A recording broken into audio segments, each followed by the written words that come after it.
Alright mga master, so welcome back ulit sa ating YouTube channel. Okay, so bali today, nagpapalitada tayo ngayon dito sa part ng ating living area.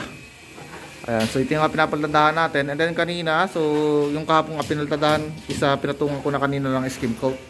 So bali dalawang patong lang ho yan yung ating rito, skim coat natin.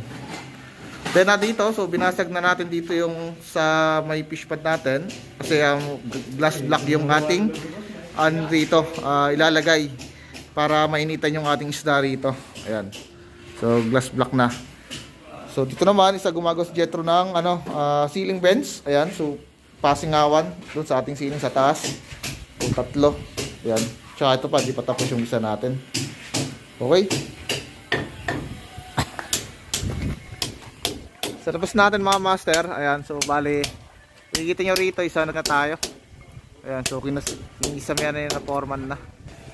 Ayan mga master, balik kinisamihan nila ngayon. Simula rin sa dulo hanggang dito. Ayan sa kabila. Ayan, bali ano na rin nila ng masilya na rin yung ating canopy. So binaklas na rin kanina yung forma. Then dito, ayan. So yun mga master, bali nagpalitada tayo kanina. So palitadaan ng isang maso natin yung side dito. So ito na lang ipapalitadaan bukas. Yan, so ito na. Then pina-first coating ko kanina yung ating dito walling. Ayan, so yung palitadaan kapon dito. Okay. So bali lang muna mga master.